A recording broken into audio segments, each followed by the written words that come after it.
పరిశుద్ధ దినమందు ప్రభువైన యేసుక్రీస్తు వారిని స్తుతించి ఆరాధించడానికి ఆసక్తితో చేరవచ్చిన మీ అందరికీ యేసుక్రీస్తు నామములో వందనాలు తెలియజేస్తుంటున్నాను. అందరికి వందనాలమ్మా. అయా పురుషులు అందరికి వందనాలు. పోయిన ఆదివారం ఏ వాక్యం విన్నాం గుర్తుందమ్మా ఎవరికైనా? దేవుడు మన చుట్టూ వేసే కంచెనా కంచెలునా? కంచె ఒక్కటి నిద్ర వేరే ఎట్లమ్మా? కంచెలు. ఏమేమి చెప్తారా ఒకసారి చెప్పండి. మొదటగా దేనితో కంచె వేస్తాడంట? దేవదూతల ద్వారా. ఆయన యందు భయభక్తుల చుట్టూ తన దూతల నుంచి కావలి కాయిస్తాడు. రెండవదిగా అగ్ని చేత భక్తుడైన దైవజనుడైన ఎలీషా చుట్టూ అగ్ని పర్వతములు రథముల ద్వారా కంచె వేశాడని మనం విన్నాం. మూడవదిగా ఆయన రక్తము ద్వారా ఇశ్రాయేలుల కుటుంబాల చుట్టూ, రాహాబు చుట్టూ, మన చుట్టూ కూడా ఆయన రక్తముతో, పరిశుద్ధమైన రక్తముతో కంచె వేసి ఉన్నాడని దేవుని వాక్యం ద్వారా మనం విన్నాం. మంచిది. మరి గుర్తుంచుకున్నందుకు మీ అందరికీ మరొకసారి యేసుక్రీస్తు నామములో వందనాలు తెలియజేస్తుంటున్నాను. ఈ సమయంలో కొద్ది నిమిషాలు దేవుని వాక్యాన్ని విందాం.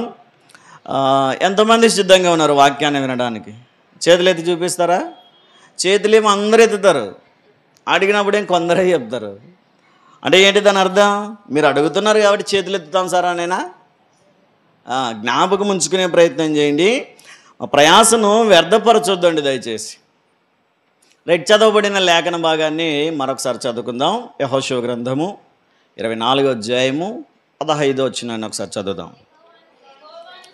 యెహోవాను సేవించుట మీ దృష్టికి కీడని తోచిన ఎడల మీరు ఎవరిని సేవించెదరో, నది అద్దరిని మీ పితరులు సేవించిన దేవతలను సేవించెదరో, నది అద్దరిని మీ పితరులు సేవించిన దేవతలను సేవించెదరో, అమోరీయుల దేశమున మీరు నివసించుచున్నారే వారి దేవతలను సేవించెదరో, నేడు మీరు కోరుకొనుడి.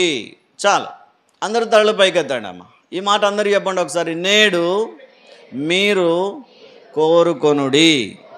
కోరుకుంటారా? ఏం కావాలి చెప్పండి? ఏం కోరుకుంటారు చెప్పండి? ఏదో ఒకటి మీకు ఏది అవసరం ఉందో చెప్పండి. ఆమెనంటాం ఇప్పుడు. చెప్పండి అమ్మ, ఏం కావాలి చెప్పండి. అట్లా అంటే బాగుండు కదా. దేవుడు ప్రత్యక్షమై సొలొమోనుకు ప్రత్యక్షమైనట్టు మనకు ప్రత్యక్షమై, బిడ్డ నీ భక్తికి మెచ్చితిని చెప్పు, నీకేం కావాలంటే ఏం చెప్తారు? ఒక లిస్ట్ రాసి పెట్టుకుంటారా? ఉండు ప్రభా కొంచెం వెయిట్ చేయి, ఇంటి దగ్గర పోయి లిస్ట్ తీసుకుని వస్తాను, దండిగా ఉంది ప్రభా అంటారా? ఏది అడిగినా దేవుడు ఇస్తాడా లేదా?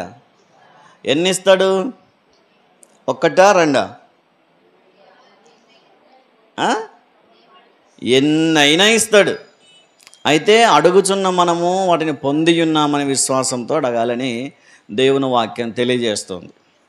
ఇశ్రాయేలీయులందరూ ఎలా జీవించాలి, ఎలా ప్రవర్తించాలి, ఎలా నడుచుకోవాలి, ఇతరులతోనూ, అన్యులతోనూ, అన్నదమ్ములతోనూ, సంఘములోనూ, సమాజంలోనూ ఎలా ప్రవర్తించాలి, ఎలా కూర్చోవాలి, ఎలా లేవాలి, ఎలా నడవాలి, వేటిని చూడాలి, వేటిని తినాలి, అన్ని విషయాలు దేవుడు చాలా స్పష్టంగా చెప్పాడు. ఇశ్రాయేలు ప్రజలు చేయవలసిన ప్రతి పనిని, తినవలసిన ప్రతి పదార్థాన్ని, చేయవలసిన ప్రతి పనిని, ఉండాల్సినటువంటి ప్రవర్తన విధానాన్ని అన్నింటినీ తెలియజేసినటువంటి దేవుడు ఆఖరిలో యెహోషువతో ఒక మాట చెప్తూ ఉంటాడు. ఆ విషయాలన్నీ తెలియజేసిన తర్వాత వారు ఉండవలసినటువంటి క్రమము, పద్ధతి, మర్యాద అన్నిటిని వివరించిన తర్వాత యెహోషువ భక్తుడు వారి వైపు చూస్తూ అంటాడు, మీరు అన్నింటినీ విన్న తర్వాత ఆ దేవునిని సేవించడం మాకు మేలే అని అనుకుంటే ఆయన్ను సేవించండి. లేదు ఇంత కఠినంగా అంటే మేము ఆయనతో ఉండలేము, ఆయనను సేవించలేము అంటే కనుక మీ ఇష్టం. ఎవరిని సేవిస్తారో మీ ఇష్టం. మీరు ఒకవేళ దేవుడైన యెహోవానైనా సేవించవచ్చు, లేదా ఇంకా వేరే ఆప్షన్ ఉందా? ఉందా లేదా? దేవుడు ఇచ్చాడా లేదా? ఇవ్వలేదా? అమోరీయుల దేవతలనైనను మీ పితరులు నది అద్దరిని సేవించారే వారినైనా సేవించండి, వారినైనా నమ్ముకోండి, నాకేం ఇబ్బంది లేదు. అయితే దేవుడు తెలియజేస్తున్నది ఏంటంటే, మీరు ఎవరిని కోరుకుంటారో, ఎవరిని సేవించాలని, ఎవరిని ఆరాధించాలని, ఎవరిని ఆశ్రయించాలని, ఎవరి శరణుజొచ్చి ఆయన కరుణా కటాక్షముల మీద ఆధారపడి బ్రతకాలని మీరు ఎవరిని దేవుడుగా కోరుకుంటాడో నేడే మీరు కోరుకొనుడి అని వారికి ఒక ఆప్షన్ ఇస్తూనే ఆయన ఒక మాట అంటాడు చూడండి చివర్లో, మీరు ఎవరిని సేవింప కోరుకొనినను నేనును నా ఇంటి వారును యెహోవాను సేవించెదము. హల్లెలూయా, హల్లెలూయా. ఇశ్రాయేలీయులందరూ ఎవరిని సేవించినా నాకు అభ్యంతరం లేదు, కానీ నా మట్టుకు నేను, నా కుటుంబము, నేను, నా భార్య, నా పిల్లలు, నా ఇంటి వారందరూ మన దేవుడైన యెహోవాను మాత్రమే సేవిస్తాము. ఎందుకంటే ఆయనే నిజమైన దేవుడు గనక, ఆయనే సర్వశక్తిమంతుడైన దేవుడు గనక, ఆయనే మన పితరులను పిలిచినటువంటి దేవుడు, ప్రేమించినటువంటి దేవుడు, ఆదరించినటువంటి దేవుడు, ఆయనే మన పితరులకు సహాయం చేసినటువంటి దేవుడు, విడుదలను అనుగ్రహించి ఎన్నో గొప్ప కార్యముల చేత నడిపించినటువంటి గొప్ప దేవుడు గనక నేనును నా ఇంటి వారును ఆయనను మాత్రమే సేవిస్తాము. మీరు ఎవరిని సేవించినా అది మీ ఇష్టం. ఈరోజు ఇదే ప్రశ్నే మనం కూడా వేసుకొని ఈ ప్రశ్న ద్వారా మనం ఆలోచన చేసే ప్రయత్నం చేద్దాం. ఏదైనా సరే దేవునిని ప్రేమించే విషయంలోనే కాదు, ఇంకే విషయంలోనైనా నీవు ఏది కోరుకుంటే అది ఇస్తానంటాడు దేవుడు. ఏమో కోరుకున్నది ఇచ్చేవాడు దేవుడు. మనం కోరుకున్న వాటిని, అడిగిన వాటిని ఇంక ఇవ్వకపోతే ఆయనకు మనకు పెద్ద తేడా ఏముండదు. అంతేనేమా? అర్థమవుతుందా? వింటున్నారా? అర్థమవుతుందా? అడిగినవన్నీ ఇచ్చేవాడే దేవుడు. ఇవ్వకపోతే ఇంకేం లాభం? ఆయన మనం అడిగిన వాటిని ఇవ్వగలిగేవాడై ఉండాలి. అది ఏ విషయంలోనైనా, ఆస్తి అయినా, అందమైన అంతస్తైనా, పేరు ప్రఖ్యాతులైనా, ఏవైనా సరే ఇవ్వగలిగే సామర్థ్యం కలిగిన వాడై ఉండాలి. లేదు నా దగ్గర అంత శక్తి సామర్థ్యం లేదంటే ఇంకా ఆయనకు మనకు పెద్ద తేడా ఏమీ ఉండదు. అందుకనే దేవుడు ఏమంటాడంటే, మీరు ఏమి కోరుకుంటే అది నేను మీకు ఇస్తాను అంటాడు. మనం కోరుకున్నట్టే దేవుడు ఇస్తానంటాడు. ఒకసారి కనాను స్త్రీతో అంటాడు. మత్తయి సువార్తలో మనం చదువుతాం చూడండి. ఒకసారి మత్తయి సువార్త 15వ అధ్యాయము 28వ వాక్యాన్ని చదవండి. అమ్మా, నీ విశ్వాసము గొప్పది, నీవు కోరినట్టే నీకు అవునుగాక అని ఆమెతో చెప్పెను.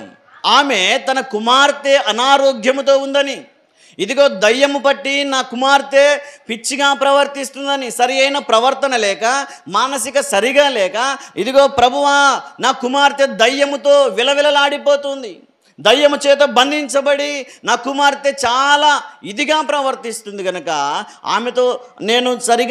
నాతో ఆమె సరిగా ఉండలేక, నా కుటుంబంలో ఆమె అదొక ప్రవర్తన కలిగి దయ్యము పట్టినదై పిచ్చిగా ప్రవర్తిస్తుంది కనుక నీకు ఇష్టమైతే ప్రభువా నీ శక్తిని వాడి నీ నామములో ఆమెను బాగు చేయి ప్రభు అని బ్రతిమలాడుచూ ఉంటే దేవుడు అంటాడు, లేదులేమ్మా, నేను మీకోసంగా తల్లి వచ్చింది, నేను వచ్చింది మా ఇశ్రాయేలీయుల కొరకు, నేను నా బిడ్డలను బాగు చేసుకుందామని వస్తే నీవేమో కనాను స్త్రీవి, అన్యురాలివి, నిన్ను నేను ఎలా బాగు చేస్తాను? మొదట నా పిల్లల కడుపు నింపిన తర్వాత మిగిలితే కుక్క పిల్లలకి వేస్తాం, కానీ మనకు మన పిల్లల కడుపు నిండకుండా కుక్కల్ని విడిచిపెడతామా మిగిలిన ఆహారాన్ని? ఏం అర్థమవుతుందా? మొదట మనము మన పిల్లలు కుటుంబం అంతా తిన్న తర్వాత మిగిలితే కుక్కలకి పెడతాం. అందుకే ఆ సాదృశ్యాన్ని దేవుడు ఉపయోగించి అంటాడు, మొదట నా ప్రజలు, నా బిడ్డలు, నేను ఏర్పరచుకున్నటువంటి ఇశ్రాయేలీయులకు నేను బాగు చేయకుండా ఇదిగో నీకు బాగు చేస్తానా అంటే ఆయన ఏం దూషించట్లేదు, ఆమెను తక్కువ చేసి మాట్లాడట్లేదు. కానీ ఒకవేళ ఆమెకి ఏదైనా విసుగొచ్చి వెళ్ళిపోతుందేమో, ఇంతేనే ఇంకా ఆమె విశ్వాసం, లేదా ఆ మాటలకు కూడా తట్టుకుని నిలబడి అయినా పర్వాలేదు ప్రభు, నేను కుక్కనన్నా పర్వాలేదు, కుక్క పిల్లనన్నా పర్వాలేదు, నాకు నువ్వు బాగు చేయడం కావాలని విశ్వాసంతో నిలబడుతుందా? లేదా అంత మాట అంటావా నన్ను, లేకపోతే లేకపోయింది అని వెళ్ళిపోతుందా చూద్దామని చెప్పి యేసుక్రీస్తు వారు కుక్క పిల్లతో పోల్చాడు. అంతే, ఆమెనేం కుక్క అని తిట్టట్లేదు. ఏమంటాడు? కుక్క పిల్లతో పోల్చాడు, అంతే, ఒక పోలికది. అయినా సరే ఆమె మాట్లాడుతున్న విషయం ఏంటంటే, అయినా ఆయన వెంటపడి అడుగుతూనే ఉంది. అయినా ప్రభువా పర్వాలేదు, కానీ మీరు మీ పిల్లలు బల్ల మీద కూర్చొని భోంచేసేటప్పుడు కనీసం ఒక రొట్టె ముక్కైనా కింద పడదా? ఆ కింద పడిన దాన్నైనా కుక్క పిల్లలు తింటాయి కదా ప్రభువా, కనీసం ఆ లెక్కలోనైనా నన్ను నా కుమార్తెను బాగు చేయవా అంటే వెంటనే ఆమె విశ్వాసాన్ని ప్రభువైన యేసుక్రీస్తు వారు మెచ్చుకుంటూనే, ఆమె విశ్వాసాన్ని మెచ్చుకుంటూనే యేసుక్రీస్తు వారు అంటున్న మాట ఏంటంటే, నీవు కోరినట్టే, అందరూ చెప్పండి ఈ మాట, నీవు కోరినట్టే నీకు అవునుగాక. ఈరోజు యేసుక్రీస్తు వారు మన జీవితంలో కూడా ఇదే మాటనే పలకబోతున్నాడు. మీరు ఏమి కోరుకుంటారో మీరు కోరుకున్నట్టే మీకు అవునుగాక అంటాడు.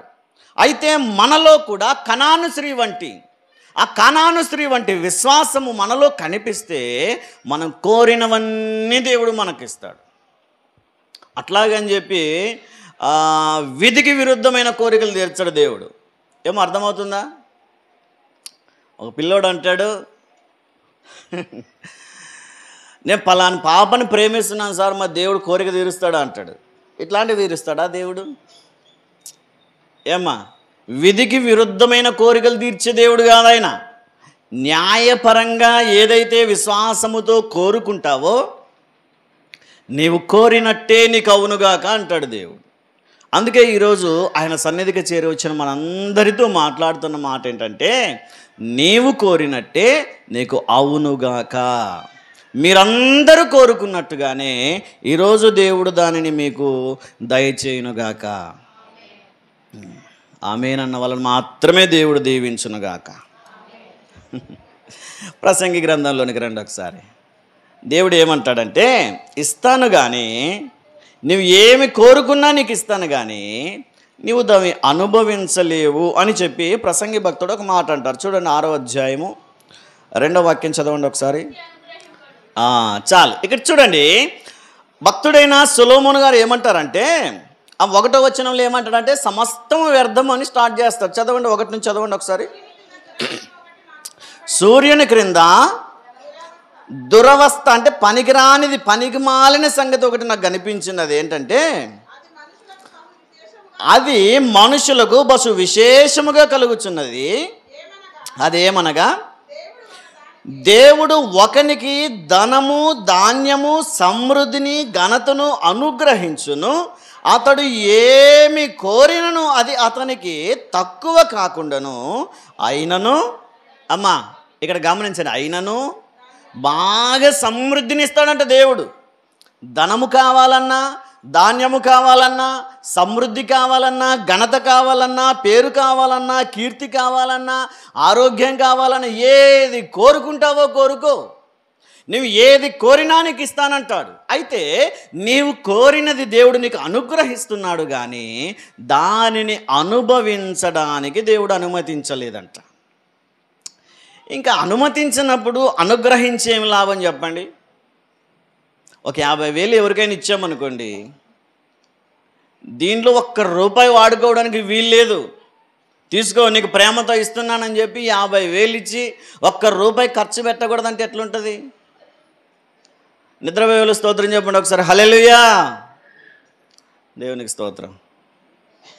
ఒక 50,000 ఇచ్చాము, ఏదో ఇబ్బంది ఉంది, కష్టం ఉంది, నా కుటుంబంలో పరిస్థితులు బాగా లేవంటే ఒక 50,000 ఏదో ప్రేమతో దయదలిచి ఇచ్చామనుకోండి, ఇస్తూనే నువ్వు దీంట్లో ₹1 వాడుకోవడానికి వీలు లేదంటే ఏమన్నా ఉపయోగం ఉంటుందా? ఏమో వెనకున్న వాళ్ళు చెప్పండి, ఏమైనా ఉపయోగం ఉంటుందా? ఎందుకు? ఇక వాడుకోవడానికి లేనప్పుడు నువ్వు ఇచ్చేం చేస్తావు? నా దగ్గర ఉంటే, నీ దగ్గర ఉంటే ఇంకా నువ్వు ఇచ్చే ఏం ఉపయోగం లేదు. అలాగే దేవుడు కూడా సమస్తాన్ని, ఒకనికి ధనధాన్య సమృద్ధిని, ఘనతను అనుగ్రహించును. అతడు ఏమేమి కోరినను అది అతనికి తక్కువ కాకుండాను, అయినను దానిని అనుభవించుటకు దేవుడు వానికి శక్తిని అనుగ్రహించడు. ఇది చాలా వ్యర్థమైన క్రియగా, కార్యముగా నాకు కనిపించింది అంటాడు సొలొమోను గారు. ఎందుకంటే అనుభవించడానికి అవకాశం లేనప్పుడు దేవుడు అనుగ్రహించినప్పుడు ఇంక ఇచ్చేం లాభం అది అని సొలొమోను భక్తుడు బాధపడుతూ ఉన్నాడు. అయితే దేవుడు అన్యాయస్తుడు కాదు. ఏమో దేవుడు అన్యాయస్తుడు అంటారా? యోబు గ్రంథం 34:10లో మనం ఎప్పుడు చదువుతూ ఉంటాం, దేవుడు అన్యాయము చేయుట అసంభవం. దేవుడు అన్యాయం చేయడు. మరి ఇచ్చినట్టే ఇచ్చి ఇంకా అనుభవించకపోతే కదా అన్యాయమే కదా అని మనం అనుకుంటాం. కానీ వారి ప్రవర్తనను బట్టి ఎప్పుడైతే దేవుడు ఆ వ్యక్తికి ఇచ్చినా ఎప్పుడు అనుభవించనివ్వడంటే ఆ వ్యక్తిలో విశ్వాసం లేనప్పుడు, ఆ వ్యక్తిలో భయము భక్తి ఏమాత్రం లేనప్పుడు, ఆ వ్యక్తిలో దేవుని భయం ఏమాత్రం లేనప్పుడు కష్టపడి సంపాదించుకుంటారు కానీ దాన్ని అనుభవించరు అని దేవుని వాక్యం తెలియజేస్తుంది. ఈరోజు దేవుని ద్వారా మనం పొందుకుంటున్నాం కానీ వాటిని అనుభవిస్తున్నామా? ఈరోజు దేవుడిచ్చిన వాటన్నిటిని సమృద్ధిగా మనం అనుభవించగలుగుతున్నామా? మన కష్టార్జితము మనకు ఉపయోగపడుతుందా అని ఒకసారి ఆలోచన చేసే ప్రయత్నం చేయండి. ఏదేమైనాను సరే ప్రతి మానవునికి అడిగినటువంటి ప్రతిదీ అతడు ఏమి అడిగినను అతనికి తక్కువ కాదు అని దేవుని వాక్యం తెలియజేస్తుంది. అయితే దేవుడు ఏమి కోరినా ఇస్తాడు కదా అని చెప్పి మనం కోరుకోవలసిన విషయాలలో విధికి విరుద్ధమైనవి, ధర్మశాస్త్రానికి వ్యతిరేకమైనవి, దేవుని నీతికి వ్యతిరేకమైనవి కోరుకోవడానికి వీలు లేదు. మరి ఏం కోరుకోమంటారు అంటే మన జీవితంలో వేటిని కోరుకోవాలి అని దేవుడు ఆశపడుతున్నాడు అని ఆలోచన చేస్తే దేవుని వాక్యంలోనే కొన్ని విషయాలను మనం ఆలోచన చేద్దాం. అన్నింటినీ మన ఎదుటే పెట్టాడు. అయితే దేనిని కోరుకోవాలో అన్న నిర్ణయం మాత్రం మన చేతుల్లోనే పెట్టాడు. ఒకసారి చూస్తాం చూడండి, ద్వితీయోపదేశకాండంలోనికి రండి, 11వ అధ్యాయము 26 నుంచి కొన్ని వచనాలు చదువుదాం. ద్వితీయోపదేశకాండము 11వ అధ్యాయము.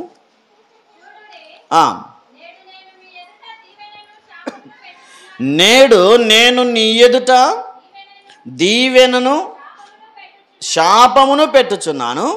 నేడు నేను మీకు ఆజ్ఞాపించు మీ దేవుడైన యెహోవా ఆజ్ఞలను మీరు వినిన ఎడల దీవెనయు, మీరు మీ దేవుడైన యెహోవా ఆజ్ఞలను వినక నేడు నేను నీకు ఆజ్ఞాపించు మార్గమును విడిచి మీరు ఎరుగని ఇతర దేవతలను అనుసరించిన ఎడల శాపమును మీకు కలుగును. చాలు, ఇక్కడ చదవబడిన లేఖన భాగంలో ఉన్నది ఏంటంటే మన ఎదుటే దేవుడు ఏం పెట్టాడంట?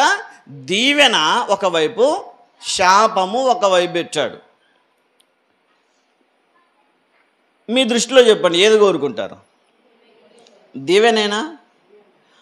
దీవెన కోరుకుంటే ఆ దీవెన రావడానికి ఏం చేయాలో, లేదా శాపం రావాలంటే ఏం చేయాలో రెండిటికి వివరణ ఇచ్చేశాడు పరిశుద్ధాత్మ దేవుడు. ఒకటి, దీవెన కావాలంటే దేవుడు ఇచ్చినటువంటి ఆజ్ఞలను వినిన ఎడల దీవెనయు, ఆ మాటలను విడిచి వేరొక మార్గంలో వేరొక దేవతలను అనుసరించిన ఎడల శాపమును కలుగునంట. ఇప్పుడు మన ఎదుట రెండు ఉన్నాయి, దీవెన ఒకవైపు, శాపము ఒకవైపు.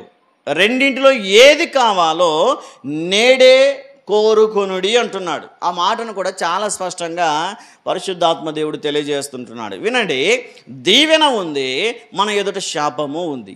ఏది కావాలో, ఏది కోరుకోవాలో, ఎలా మన జీవితం, ఎలా మన భవిష్యత్తు ఉండాలో తీర్మానించుకునే నిర్ణయం మన చేతుల్లోనే పెట్టాడు దేవుడు. ఈరోజు ఆలోచన చేస్తే ప్రతి వ్యక్తి ఆలోచన చేసేటువంటి విషయం ఏంటంటే నాకు దీవెనే కావాలా అంటాడు. అంతేనమ్మా? మీకేం కావాలి తల్లి చెప్పండి ఒకసారి, అందరు చెప్పండి, నోరు మూసుకున్నకుండా గట్టి చెప్పండి. ఇంతేనా? మన సంఘంలో ఉండేది ఇంతమందేనా? గట్టి చెప్పండి, బయట వాళ్ళకన్నా వినపండి. దీవెన కావాలా? దీవెన కావాలంటే ఏం చేయాలంట? దేవుని ఆజ్ఞలను అనుసరించి నడుచుకోవాలా. ఈరోజు దీవించబడాలన్నా మన చేతుల్లోనే ఉంది, శపించబడాలన్నా మన చేతుల్లోనే ఉంది. దీవెన కావాలన్నా మన చేతుల్లోనే ఉంది, శపించబడాలన్నా మన చేతుల్లోనే ఉంది. బాగుపడాలన్నా మన చేతుల్లోనే ఉంది, చెడిపోవాలన్నా మన చేతుల్లోనే ఉంది. దేవునితో అంటుకట్టబడాలన్నా మన చేతుల్లో ఉంది, సాతాను చేతుల్లో ఇరుక్కుపోవాలన్నా మన చేతుల్లో ఉన్నది. అయితే దేన్ని కోరుకుంటావో నీవే నిర్ణయించుకో అని చెప్పి భక్తుని ద్వారా మనకు ఈ విషయాన్ని తెలియజేస్తున్నాడు. కోరుకునే విషయంలో దీవెన ఉంది, శాపము ఉంది. అయితే దేన్ని కోరుకుంటాము, దేనిని బట్టి కోరుకోవాలి అని మనం ఆలోచన చేసినప్పుడు మనం చూస్తున్నంత మట్టుకు, చూస్తున్న దాన్ని బట్టి కాదు కానీ ఆత్మీయ నేత్రములతో ఆలోచన చేసి కోరుకోవాలి. ఏది దీవెనకరమైనది, ఏది శాపము తీసుకొచ్చేదని చెప్పి మనము ఆలోచన చేత ఆత్మీయ నేత్రములతో గ్రహించిన వారమై కోరుకోవాలని దేవుని వాక్యం తెలియజేస్తూ ఉంది. ఒకసారి అబ్రహాం గారి గురించి మనందరికీ తెలుసు. అబ్రహాం గారు ప్రయాణమై బయలుదేరి వచ్చి మమ్రే సింధూరవనం దగ్గరకు వచ్చారు. ఎక్కడికి? మమ్రే సింధూరవనంలో, మమ్రేలో ఉన్న సింధూరవనంలో నివాసం ఉండాలని వచ్చారు. ప్రయాణం చేస్తూ చేస్తూ చేస్తూ అక్కడికి వచ్చారు. అక్కడికి వచ్చిన తర్వాత అబ్రహాము, లోతు, ఇక వారి దాసులు అందరూ అక్కడే డేరాలు వేసుకొని నివాసం చేసేవాళ్ళు. నివాసం చేస్తూ ఉంటే అబ్రహాం గారు కూడా బాగా పశువులు ఉన్నాయి, బాగా సంపద. ఆయన దగ్గర ఉన్నది ఏంటంటే పశు సంపద. ఆయన దగ్గర పశువులు, ఆవులు, చాలా సంపద ఉంది, చాలా పశువులు ఉన్నాయి. ఇంక్లూడింగ్ లోతుకు కూడా చాలా సంపద ఉంది, చాలా పశువులు ఉన్నాయి. ఏమైందంటే ఒకరోజు అబ్రహాము పశువుల కాపరులకు, లోతు పశువుల కాపరులకు గొడవ వచ్చిందంట. ఇద్దరు అన్నదమ్ముళ్ళే, తండ్రి కొడుకులు వారస, అంతా ఒకే తల్లి పిల్లలే, ఒకే చోట ఉండి డేరాలు వేసుకుంటూ ఒకే చోట నివాసం చేస్తూ ఉన్నారు. అయితే వారి మధ్యలో చిన్న గొడవ వచ్చింది. అబ్రహాము పశువుల కాపరులకు, ఇంకా లోతు పశువుల కాపరులకు గొడవ వచ్చింది. ఒరే, ఈ గడ్డి మా పశువులు కావాలని ఒకడు, లేదు ఈ గడ్డి మా పశువులు కావాలని ఇంకొకడు. అలాగా చిలికి పెద్ద గొడవ అయిపోయిందంట. ఆ కాపర్లు తీసుకొచ్చి అబ్రహాం గారికి చెప్పారు, అయ్యా ఇదిగో ఈరోజు మేము పలానా చోటుకి వెళ్ళాం మేత మేయడానికన్నా పశువులను వదిలిపెట్టినప్పుడు, ఇదిగో నీ సహోదరుని కుమారుడైన లోతు యొక్క పశువుల కాపరులు మాతో గొడవ పడ్డారు. మన పశువులకు ఆహారం ఇవ్వట్లేదు, మన పశువులకు గడ్డి మిగలచ్చట్లేదు, కాబట్టి అంతవరకు దౌర్జన్యంగా జీవిస్తున్నారని చెప్పి ఒకరి యజమానులకొకరు ఆ సాకులు చెప్పుకుంటూ ఉంటే అబ్రహాం గారు ఏం ఆలోచన చేశారంటే, ఈ విషయంలో మనం గొడవ పడాల్సిన అవసరం లేదు కదా, ఇంకా ఇక్కడ ఒక్కటేనా భూమి ఉన్నది, చాలా ప్రదేశం ఉంది కదా, అయితే ఒకవేళ ఇక్కడ ఒకరు ఉందాం, ఇంకొక చోటికి ఇంకొకరు వెళ్ళిపోయి ప్రశాంతంగా జీవించుదామని చెప్పి అబ్రహాము లోతును పిలుచుకొని చెప్పాడు. అబ్రహాము లోతును పిలుచుకొని చెప్తూ, ఇదిగో లోతు, నువ్వు ఇక్కడ ఉంటానంటే నేను అటు వెళ్తాను, లేదు నేనే ఇక్కడ ఉంటాను నీవే అటు వెళ్ళు, ఇద్దరు దూరంగా ఉంటూ మనం చక్కగా నివాసం చేసుకుంటూ ఆరోగ్యకరమైన ఆత్మ సంబంధం కలిగి జీవించుదామని చెప్తే లోతు ఆలోచన చేశాడు. ఇక్కడ బాగా ఉంది కానీ ఇంతకంటే బాగా ఉన్న ప్రదేశం కనిపించిందంట ఆయన. 17వ అధ్యాయం 8 నుంచి కొన్ని వచనాలు చదువుదాం. అబ్రహాము, మనము బంధువులము గనక నాకు నీకును నా పశువుల కాపరులకును నీ పశువుల కాపరులకును కలహం ఉండకూడదు, ఈ దేశమంతయు నీ ఎదుట ఉన్నది కదా, దయచేసి నన్ను విడిచి వేరుగా నుండుము, నీవు ఎడమ తట్టునకు వెళ్ళిన ఎడల నేను కుడి తట్టునకును, నీవు కుడి తట్టునకు వెళ్ళిన ఎడల నేను ఎడమ తట్టునకును వెళ్ళుదునని లోతుతో చెప్పెను. ఇక్కడ లోతుని పిలుచుకొని చెప్తాడు, నీకు నాకు గొడవ ఎందుకురా అబ్బాయి, నీవు నేను తండ్రి కుమారులము, నీవు నేను ఒకే రక్త సంబంధికులమే, ఒకే బంధువులమే, నీకు నాకు గొడవ ఎందుకు, నీ కాపర్లకు నా కాపర్లకు గొడవ ఎందుకు, ఇదిగో నీవు ఇక్కడ ఉంటానంటే నేను ఇటువైపు వెళ్తాను, లేదా నన్నే ఉంటామంటే నీవే వెళ్తానంటే నేనే ఇక్కడ ఉంటానని చెప్తే లోతు ఏం చేశాడంటే ఆ చుట్టుపక్కలంతా చూశాడు, ఏదైనా ఇంకా మంచి ఊరు ఏదైనా ఉందా, ఏదైనా మంచి ప్లేస్ ఉందా అని చూస్తే ఆ కొంచెం అంత దూరంలో సొదొమ గొమొర్రా కనిపించిందంట. ఏం కనిపించింది? సొదొమ గొమొర్రా ఎట్లాంటిదో మనందరికీ తెలుసు కామా. ఇంకొకసారి చెప్పంటారా? సొదొమ గొమొర్రా చాలా భయంకరమైన పాపము కలిగినటువంటి ప్రాంతం, దేవుని భయము లేని, దేవునికి వ్యతిరేకంగా జీవించేటువంటి పట్టణం. అట్లాంటి పట్టణము చూడ్డానికి ఎలా ఉందో తెలుసా? చదవండి అక్కడ ఒకసారి 10వ వచనం చదవండి. లోతు తన కన్నులెత్తి యోర్దాను ప్రాంతమంతటిని చూచెను, యెహోవా సొదొమ గొమొర్రాను పట్టణములను నాశనము చేయక మునుపు సోయరకు వచ్చు వరకు అదంతయు యెహోవా తోట వలెను, ఐగుప్తు దేశము వలెను, నీరు పారు దేశమై ఉండెను. ఎలా కనిపించిందంట సొదొమ గొమొర్రా? దేవుని తోట వల్లే పచ్చగా కనిపించిందంట. చెట్లు చాలా పచ్చగా ఉన్నాయి, చాలా అందమైన ఫలాలు కనిపించాయి. ఆ ప్రాంతం అంతా చాలా అందంగా సౌందర్యంగా కనిపించిన వెంటనే లోతు ఏం చేశాడంటే, ఈ అడవిలో అరణ్యంలో ఉండడం ఎందుకు, ఇంకా మా అన్నగారే చెప్తూ ఉన్నారు కదా, అబ్రహాం గారే చెప్తున్నారు విడిచి వెళ్ళమని, నేనుగా వెళ్తే తప్పు కానీ ఆయనే వెళ్ళమంటున్నాడు కనుక వెళ్దామని చెప్పి ఆయన ఏం చేశాడంటే సొదొమ గొమొర్రా వైపు ప్రయాణం ప్రారంభించాడు. అబ్రహాం ఎక్కడున్నాడు? మమ్రే దగ్గర సింధూరవనంలో ఉన్నాడు. సింధూరవనం మమ్రే దగ్గర దేవుడు ఆశీర్వదించిన స్థలం అది. దేవుడు ఒక విలువైన గర్భఫలాన్ని వాగ్దానం చేసిన స్థలం అది. ఇస్సాకును అనుగ్రహించినటువంటి స్థలం అది. దేవుని ప్రత్యక్షంగా అబ్రహాము కన్నులార చూసినటువంటి స్థలం అది. ఎండవేళ గుడారపు వాకిట్లో కూర్చున్నప్పుడు ముగ్గురు మనుషులు ఆయన దగ్గరకు రావడం, దేవుని ప్రత్యక్షత కనిపించినటువంటి స్థలం అది. అంత విలువైన ఆశీర్వాదకరమైన స్థలాన్ని విడిచి ఎక్కడికి వెళ్తున్నాడు చెప్పండి?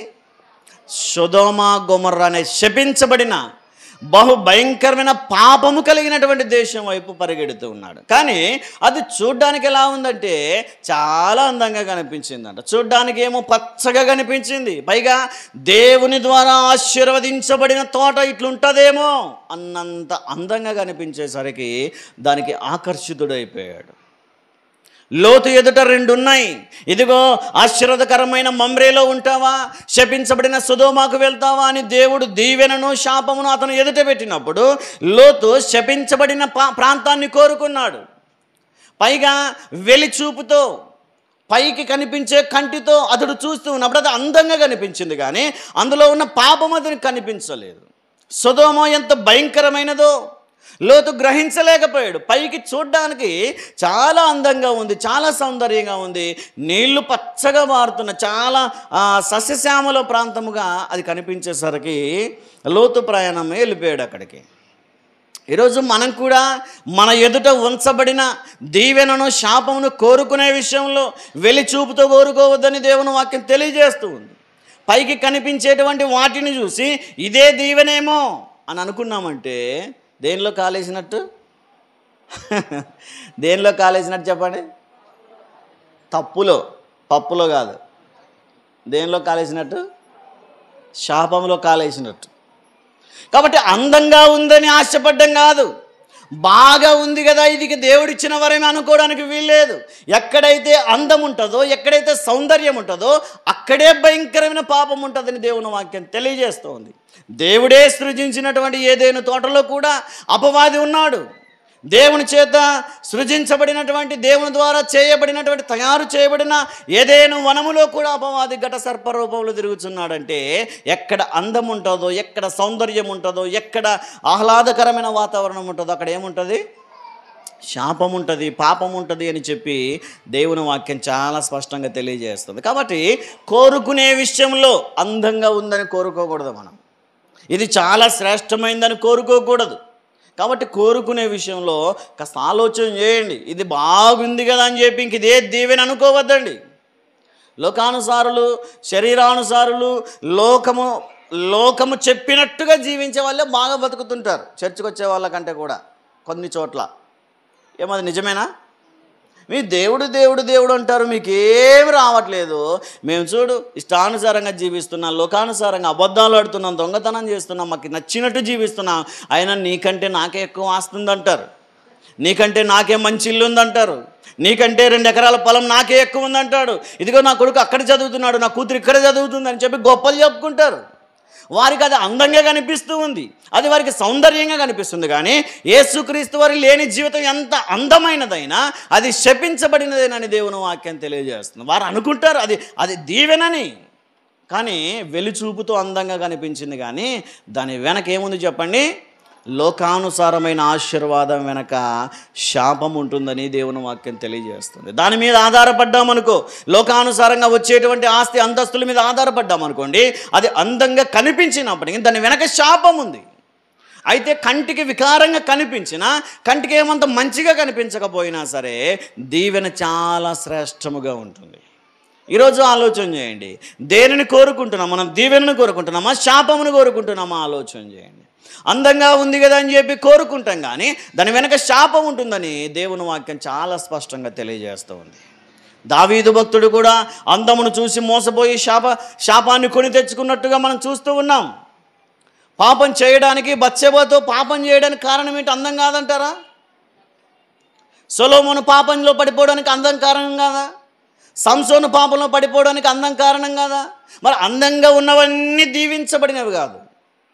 అందం వెనక ఏముంటుంది చెప్పండి? అందమును కాలదన్నిన వాడు ఎవరు చెప్పండి బైబిల్లో? యోసేపు. చాలా శ్రేష్టమైనవాడు, చాలా పరిశుద్ధత కలిగిన వాడు, చాలా మాదిరికరమైనటువంటి జీవితం కలిగిన వాడు. అసలు నాకు అవసరమే లేదన్నాడు. ఈ అందము, ఈ సౌందర్యం, ఈ లోకానుసారమైనటువంటి దీవెన నాకు అవసరం లేదన్నాడు. అతడు అందాన్ని తృణీకరించాడు కనుకనే అతని జీవితాన్ని బహు గొప్పగా దేవుడు ఆశీర్వదించాడు. యోసేపు కుమారుడైన ఎఫ్రాయిమును గురించి మాట్లాడితే దేవుడు అంటాడు, ఇదిగో ఎఫ్రాయిముకు నేను తండ్రి వలె చేయి పట్టి నడిపించానంటాడు దేవుడు. అంత గొప్ప విలువైన ఆశీర్వాదం ఎందుకు వచ్చిందంటే అతడు దీవెనను కోరుకున్నాడు గనక. ఈరోజు మన ఎదుట కూడా దేవుడు ఏం పెట్టాడు? దీవెన, శాపము. మరి దేన్ని కోరుకుంటారు? ఎలా కోరుకుంటారు? కొన్నిసార్లు కష్టం అనిపించినా సరే దాని వెనకుండే దీవెనను చూడండి. కొన్నిసార్లు శ్రమలు వచ్చినా, ఇరుకులు వచ్చినా, ఇబ్బందులు వచ్చినా, ఏంటి నా జీవితం శాపంగా మారిపోయింది అని అనుకోవద్దు. ఆ కష్టం వెనక, ఆ శ్రమ వెనక ఏం దాగుంటుంది? దీవెన దాగి ఉంటుంది. లేదులే అందంగా ఉంది అని జీవితం బాగానే ఉంది, ఏం కష్టం లేదు, నష్టం లేదు అనుకున్నారనుకోండి, ఆ జీవితమే శాపంలోకి నడిపించే అవకాశం ఉంది. కాబట్టి ఈరోజు మన ఎదుట రెండు ఉన్నాయి. ఏంటివి? దీవెన, శాపము. దేన్ని కోరుకుంటారో మీ ఎదుట ఉంచానని చెప్పి దేవుని వాక్యం తెలియజేస్తుంది. కాబట్టి మన కంటితో చూసేటప్పుడు అందంగా ఉందని కోరుకున్నామంటే దాని వెనక శాపం ఉంటుందని చెప్పి దేవుని వాక్యం చాలా స్పష్టంగా తెలియజేస్తుంది. మనం చూసే విషయంలో అది శాపమా? మనం చూసేది మనకు మేలు కలిగిస్తుందా లేదా? మనం చూసేవన్నీ మనకు దీవెనకరంగా ఉంటున్నాయో లేదో ఆలోచన చేయాలి. కారణం ఏంటంటే నీ సర్వ శరీరానికి ఏది ప్రాముఖ్యమైందంటాడు? కన్ను. నీ కన్నే నీ సర్వ శరీరం చిచ్చులో పడేస్తుంది. చూడడానికి చిన్నగానే కనిపించవచ్చు, నీ నాలుకైనా నీ కంటి చూపైనా చిన్నగా కనిపించవచ్చేమో, ఇంత దేహాన్ని సహితము ఎక్కడ పడేస్తుందంట? పాపములో పడేస్తుంది. అందుకే లోకానుసారంగా కూడా సర్వేంద్రియానం నయనం ప్రధానం అంటారు. అంటే అర్థమైందా? సర్వేంద్రియానం, అన్ని ఇంద్రియాల కంటే కూడా నయనం ప్రధానం. నయనం అంటే కన్ను. కన్నే చాలా ప్రాముఖ్యమైంది. అన్నిటిలో కంటే కూడా కన్ను చాలా ప్రాముఖ్యమైంది. కాబట్టి కంటి ద్వారా పాపం చేసే అవకాశం ఉంది కనుకనే నీ చూపు జాగ్రత్త అంటుంది దేవుని వాక్యం. నీ చూపు సరిచేసుకో. ఏమంటాడు కదా, ఇదిగో నా కంటితోనే కన్యకను చూడని అంటాడు. ఈరోజు పురుషులైతే ఆ తీర్మానం తీసుకోవాలా, స్త్రీలైతే నా కంటితో పురుషుని చూడని అనుకోవాలా. ఇదిగో పరాయి పురుషుని నేను చూడను అని తీర్మానం తీసుకోగలిగితే దేవుడు మనల్ని దీవిస్తాడు. కాబట్టి మన కంటి చూపు విషయంలో చాలా జాగ్రత్తగా ఉండాలి అంటాడు కీర్తనకారుడు. 119వ కీర్తనలో కూడా ఒక మాట మనం చదువుకోగలిగితే చూడండి, 37వ వచనాన్ని ఒకసారి చదివే ప్రయత్నం చేయండి. 119వ కీర్తన, వ్యర్థమైన వాటిని చూడకుండా నా కన్నులు త్రిప్పివేయుము. ఇక్కడ చూడండి, భక్తుడైనటువంటి కీర్తనకారుడు మాట్లాడుతూ అంటున్న విషయం ఏంటంటే, వ్యర్థమైనవి నేను చూడకుండా నా కన్నులు తిప్పివేయము ప్రభువా.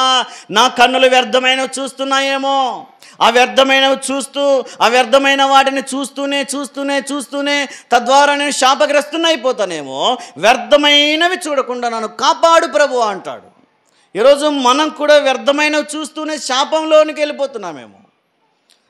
శాపాన్ని కోరుకోవాల్సిన అవసరం లేదు. ప్రత్యేకంగా మనం వ్యర్థమైనవి చూస్తున్నామంటేనే దేన్ని కోరుకుంటున్నట్టు అర్థమవుతుందా?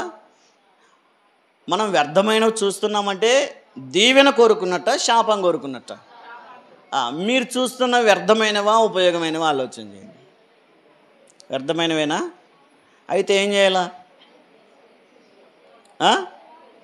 వ్యర్థమైనవి చూస్తూ ఉంటే శాపగ్రస్తులము, వ్యర్థమైనవి విడిచిపెడితే దీవెన కలుగుతుంది. ఈరోజు దీవెన కావాలో శాపము కావాలో కోరుకోమన్న దేవుని వాక్యములో మరి దీవెన కావాలంటే ఏం చేయాలంటే వ్యర్థమైనవి విడిచిపెట్టాలా. వ్యర్థమైనవి చూడకుండా, పనికిరానివి చూడకుండా, మనం మన కంటిని నియంత్రించుకోగలిగితే, మన చూపును మన స్వాధీనంలో ఉంచుకోగలిగితే, మన మనస్సును మన స్వాధీనంలో ఉంచుకోగలిగితే ఈరోజు దీవెన మనకు కలుగుతుంది. అలా కాకుండా వ్యర్థమైనవన్నీ చూస్తూ, పనికిరాని పనులన్నీ చేస్తూ, పనికిరాని చేష్టలన్నీ చేస్తూ ఉంటే కనుక మనకు దీవెన వస్తుందా, శాపం వస్తుందా? చెప్పండి, శాపం వస్తుంది. కాబట్టి కోరుకోకుండానే కోరుకోవడం అంటే ఇదే. వ్యర్థమైనవి చూస్తూ ఉంటేనే శాపం కోరుకుంటున్నట్టు, వ్యర్థమైన విడిచిపెడితే దీవెన కోరుకుంటున్నట్టు. కాబట్టి మనం దేనిని కోరుకుంటున్నామో ఆలోచన చేయండి. ఈరోజు ఏది మనకు కలగాలని ఆశపడుతున్నామో, దీవెన కలగాల, శాపం కలగాల, నీ చేతుల్లోనే ఉంది. దేవుడు మన చేతిలో ఎదుట అంటాడు కదా దైవజనుడైన మోషే గారు, ఇదిగో నీ ఎదుటే దీవెనయు శాపమును నీ ఎదుటే ఉన్నది, నేడే కోరుకొనుడి. దీవెన కావాలా, శాపం కావాలో కోరుకోండి. దీవించబడాలంటే వ్యర్థమైన విడిచిపెట్టండి, దీవించబడాలంటే వ్యర్థమైన మానేయండి. నేను ఏమైపోయినా పర్వాలేదు అనుకుంటే మీ జీవితాన్ని కంటిన్యూ చేయండి అని దేవుని వాక్యం తెలియజేస్తుంది. కాబట్టి ఈరోజు దీవెన కావాలా, శాపము కావాలా, కోరుకోమని దేవుని వాక్యం తెలియజేస్తుంది. రెండవదిగా మనం ఆలోచన చేస్తాం. చూడండి, అక్కడే ద్వితీయోపదేశకాండంలోనే ఈసారి 30వ అధ్యాయంలోనికి రండి. 30వ అధ్యాయము 19వ వాక్యాన్ని ఒకసారి చదవండి.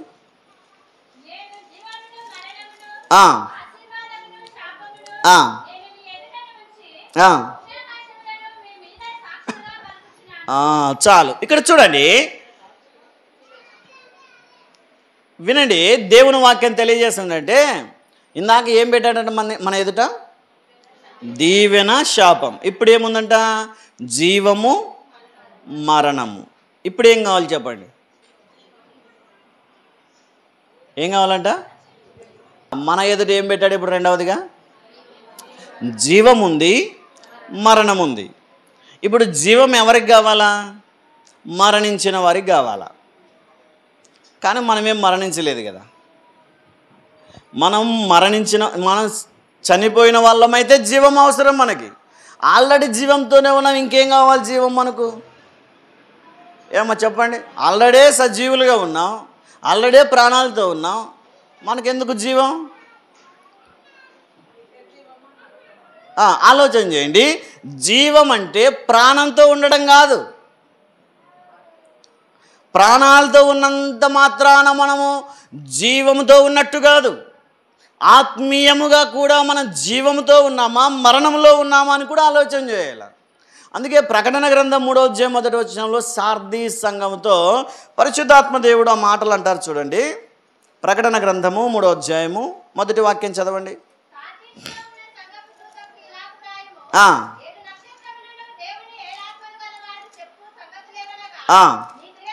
నీ క్రియలను నేను ఎరుగుదును, ఏమనగా జీవించుచున్నావన్న పేరు మాత్రం ఉన్నది కానీ నీవు మృతుడవే. అదేంటండి, చనిపోయిన వాళ్ళని మృతులు అంటాం, కానీ పరిశుద్ధాత్మ దేవుడు ఏమంటున్నాడంటే ఇదిగో బ్రతికున్న వాళ్ళని, ప్రాణాలతో ఉన్న వాళ్ళని ఏమంటున్నాడు దేవుడు? నువ్వు పేరుకు మాత్రమే బ్రతికున్నావు. నీ క్రియలేంటో నాకు తెలుసు, నీ ప్రవర్తన ఏంటో, నీ బుద్ధి ఏంటో, నీ ఆలోచన ఏంటో నాకు తెలుసు. నువ్వు చూడ్డానికి బ్రతుకున్నావు, కానీ నువ్వు ఎట్లాంటి వాడు అంటాడు? ఎవరు అంటే దేవునికి వ్యతిరేకంగా జీవించే వాళ్ళు, దేవుని సన్నిధికి దూరంగా జీవించే వాళ్ళందరూ దేవుని వాక్యం తెలియజేస్తుంది అంటే పేరుకు మాత్రమే జీవించి ఉన్నారు, కానీ వారు చూడ్డానికి జీవంతో ఉన్నారు, కానీ వారు చనిపోయిన వారి లెక్కల్లోనే ఉన్నారని దేవుని వాక్యం తెలియజేస్తుంది. ఈరోజు ఆయన సన్నిధిలో మనం ఇంతమంది ఉన్నాం కదా, ఎవరిని కూర్చోవద్దు కానీ మనల్ని గురించి ఆలోచన చేద్దాం.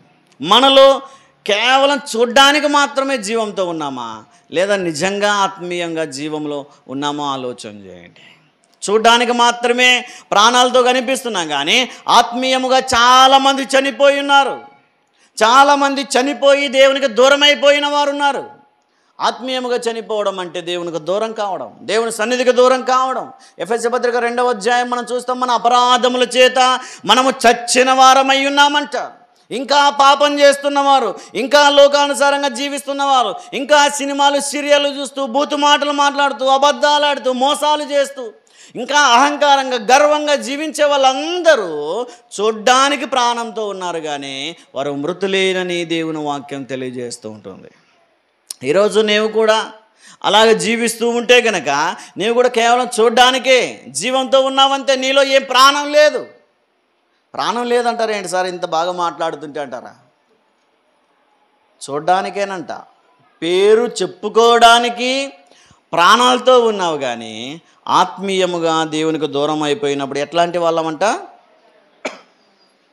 మృతులము, చనిపోయిన శవముతో పోలుస్తూ ఉన్నాడు దేవుడు. ఆత్మీయముగా చనిపోయిన వారిని, పాపం చేస్తున్న వారిని, లోకానుసారంగా జీవిస్తున్న వారందరినీ దేవుడు చచ్చిన శవముతో పోలుస్తూ ఉన్నాడు. ఈరోజు మనం కూడా చనిపోయిన శవం వలె ఉన్నామా? ఈరోజు ఆత్మీయంగా చనిపోయిన స్థితిలో ఉన్నామా? ఇంకా పాపములోనే ఉంటూ, అపరాధములు చేస్తూ, తప్పులు చేస్తూ, దేవునికి తెలియకుండా ఏదో జీవించేస్తున్నానులే అనుకుంటాం, కానీ దేవునికి సమస్తం తెలుసు. మరి మనం సజీవులం ఎప్పుడు అవుతామంటే దేవుని నమ్ముకొని మన పాపములను విడిచిపెట్టి పాప క్షమాపణ పొందినప్పుడు మనమందరము జీవము లెక్కలోనికి వచ్చేస్తాం. అప్పటిదాకా ఏ లెక్కలో ఉన్నట్టు? ఏ లెక్కలో ఉన్నట్టు చెప్పండి. ఏం చెప్పినంత మాత్రం చావరు కదా. ఎక్కడ మన నోటి నుంచి ఆ మాట వస్తే దేవుడు ఇది చేస్తాడేమో అని భయపడుతున్నారు. చెప్పండి, దేవునికి దూరం అయిపోయిన వాళ్ళంతా ఎట్లాంటి వాళ్ళంట? చచ్చిన వారని దేవుని వాక్యం తెలియజేస్తుంది. మరి సజీవులం, మనం మృతులమా సజీవులమా అని ఎలా తెలుస్తుంది? మామూలుగా ఎవరినైనా చెక్ చేస్తామనుకోండి, ఊపిరాడుతుందో లేదో చూస్తాం. ఊపిరాడితే బతికినోడు, ఊపిరాడకపోతే చనిపోయినవారు. ఆత్మీయముగా బతికినవాడా చనిపోయినవాడని ఎలా తెలుసుకుంటాం? యెషయా గ్రంథము 38వ అధ్యాయము 19వ వచనంలో రాజైన హిజ్కియా గారు ఆ కీర్తనలో తెలియజేస్తాడు. చూడండి, సజీవులు సజీవులే కదా నిన్ను స్తుతించెదరు. చాలు, సజీవులైన వారు ఏం చేస్తారంట? దేవునిని స్తుతిస్తారు. సజీవులైన వారు దేవుని ఆరాధిస్తారు. సజీవులైన వారు దేవుని మహింపరుస్తారు. సజీవులైన వారు దేవునికి నచ్చినట్టు జీవిస్తారు. ఈరోజు మనం మృతులమో సజీవులమో దేన్ని బట్టి తెలుసుకోవచ్చు? అమ్మ చెప్పండి, దేన్ని బట్టి తెలుసుకోవచ్చు? మనం దేవుని స్తుతిస్తూ ఉన్నామంటే ఏమని అర్థం? సజీవులుగా ఉన్నామని. దేవుని స్తుతించట్లేదు, దేవునికి మహిమ చెల్లించట్లేదు, కృతజ్ఞత చెల్లించట్లేదు అయితే మనం ఏ లెక్కలోకి వచ్చేస్తాం? ఈరోజు ఆలోచన చేయండి, మీరు మృతుల సజీవుల మీ ఎదుటే ఉంది. మీరు దేవుని స్తుతించగలిగితే, దేవుని ఆరాధించగలిగితే మనం సజీవులమని దేవుని వాక్యం తెలియజేస్తుంది. కాబట్టి జీవమును కోరుకుంటారా మరణమును కోరుకుంటారో మీ ఎదుటే ఉంచి ఉన్నానంటాడు దేవుడు. ఇందాక చదువుకున్న ద్వితీయోపదేశ ఖండంలోనే ఆఖరి వచనంలో మనం చదువుతాం. చూడండి ఒకసారి ఆఖరి వచనం చదవండి. ద్వితీయోపదేశ ఖండం 30వ అధ్యాయము 20వ వాక్యం చదవండి.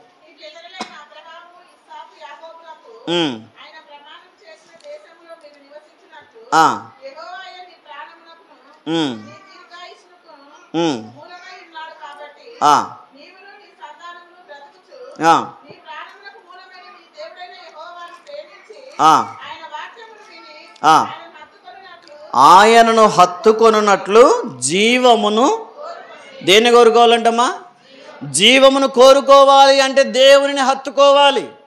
దేవుని సన్నిధిలో జీవించగలిగినప్పుడు మనం సజీవులమని, జీవమును కోరుకున్న వారమని దేవుని వాక్యం తెలియజేస్తూ ఉంటుంది. కాబట్టి ఈరోజు మనం జీవమును కోరుకుంటున్నామో మరణమును కోరుకుంటున్నామో మన ఎదుటే ఉంచాడు దేవుడు. ఇశ్రాయేలును గురించి కూడా మాట్లాడుతూ 106వ కీర్తనలో దైవజనుడు ఒక మాట తెలియజేస్తారు. చూడండి, 106వ కీర్తన 15వ వచనం చదవండి.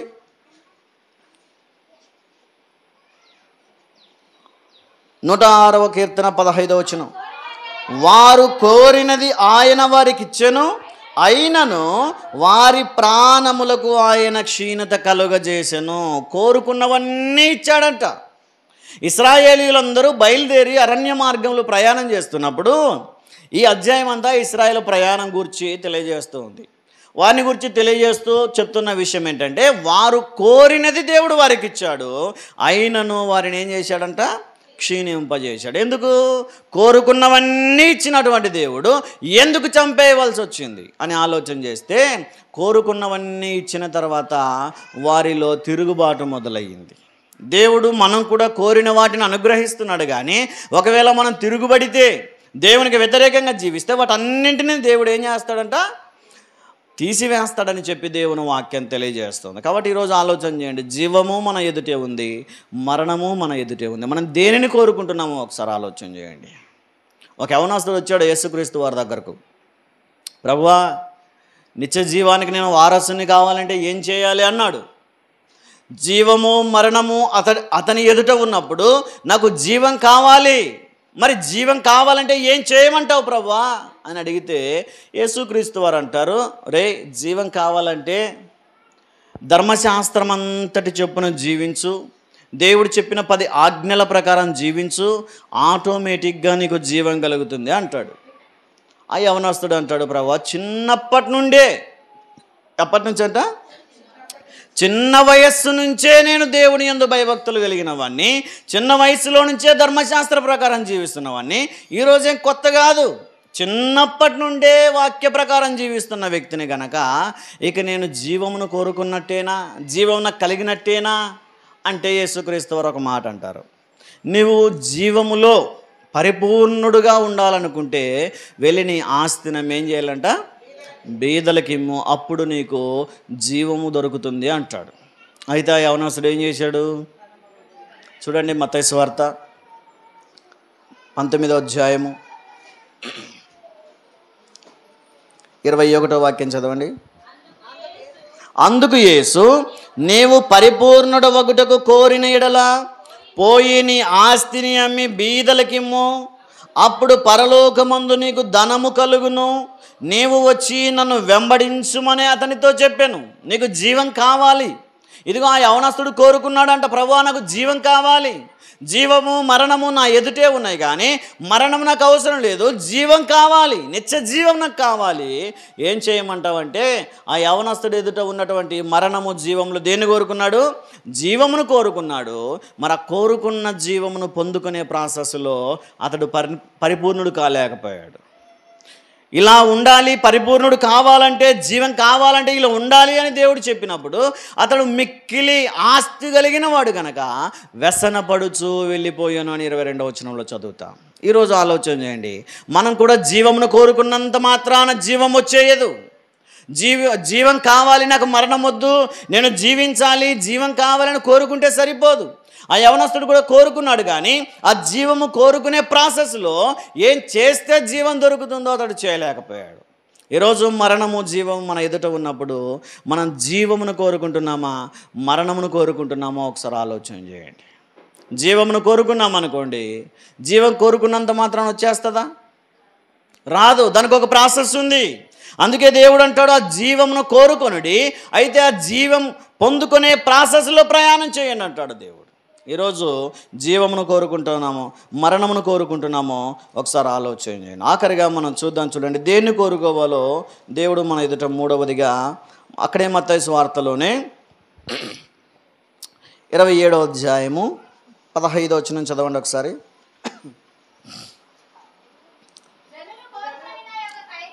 జనులు కోరుకొనిన ఒక ఖైదీని పండుగలో విడుదల చేయుట అధిపతికి వాడుక. చాలు, ఇక్కడ చూడండి, యేసుక్రీస్తు వారిని సిలువకు అప్పగించే సమయంలో యేసుక్రీస్తు వారిని పిలాతు ఇంటి దగ్గర నిలవబెట్టి వాదోపవాదనలు న్యాయ సింహాసనము దగ్గర ఆయన నిలవబెట్టి తీర్పు తీర్చుతూ ఉన్నప్పుడు ఆయన నిలవబెట్టి ఆయనను ఒకవైపు, మరొక వైపు ఎవరు నిలవబెట్టారంట? ఒక ఖైదీ. ఎవరైనా? బరబ్బా, బందిపోటు దొంగ. వాడు నరహత్య చేసిన వాడని, బందిపోటు దొంగని, భయంకరమైన దుర్మార్గుడని దేవుని వాక్యం తెలియజేస్తుంది. అయితే ఆ యూదుల ఎదుట పొంతి పిలాతు వారిద్దరు నిలబెట్టాడు. యేసుక్రీస్తు కావాలా, మీకు ఈ బందిపోటు దొంగ అయిన బరబ్బా కావాలా అంటే వారు ఎవరిని కోరుకున్నారంట? బరబ్బా కావాలి మాకు అంటారు. 16వ వచనంలో చూడండి.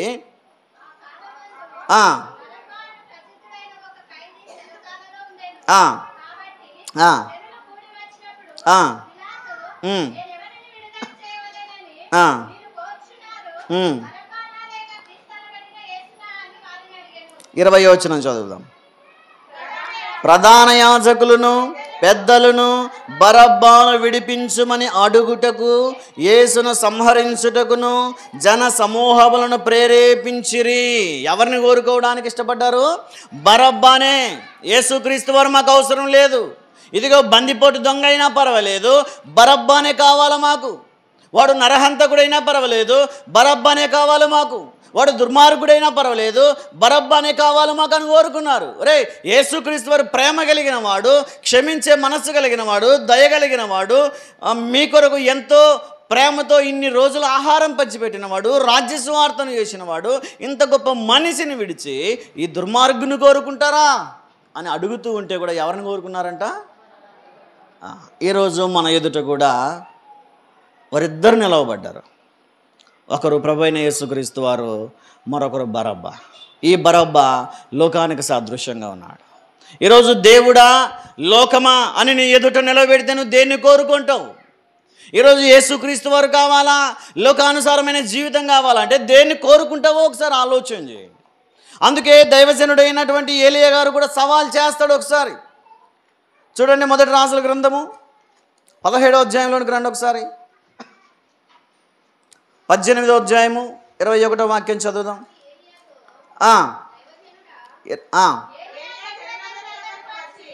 18:21 చదువుదాం. ఎన్నాళ్ళ మట్టుకు మీరు 2 తలంపులతో యెహోవా దేవుడైతే ఆయనను అనుసరించుడి, బయలు దేవుడైతే వానిని అనుసరించుడని ప్రకటన చేశాను. చాలు, ఏలియా భక్తుడు ప్రజలందరి దగ్గరకు వచ్చి ప్రకటన చేస్తూ ఉన్నాడు.